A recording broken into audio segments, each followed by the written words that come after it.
Depuis les années 60, il a vu le monde saigner. Des dizaines de guerres ont passé sans jamais s'arrêter. Il a vu la guerre froide atteindre son sommet, puis s'évanouir enfin comme un triste secret. Mais l'an 2025 apporte une ombre nouvelle, une angoisse plus profonde, une crainte universelle. Les conflits font rage, les nations sont en émoi, cherchant dans le silence l'écho d'une autre loi.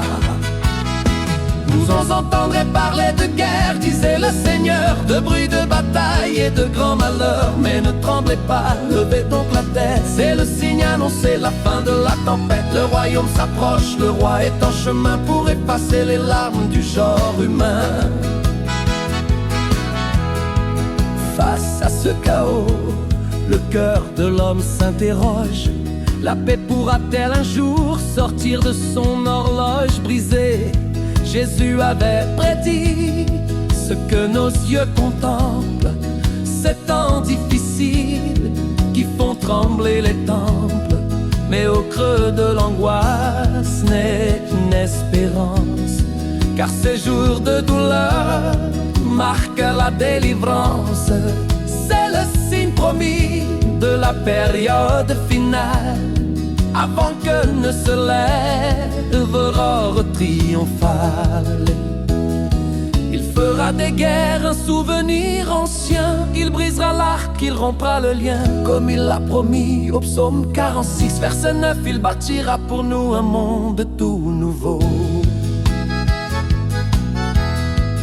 Dans un avenir proche, le roi de l'univers mettra fin au combat, fera tomber les fers.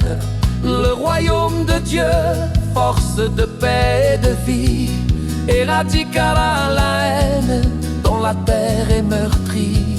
Ne regardez plus le monde avec désespoir, car la fin des conflits est inscrite dans l'histoire.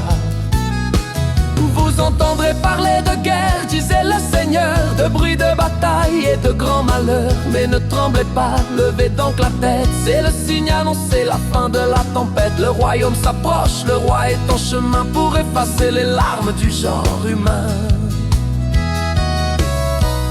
La paix sur la terre, enfin.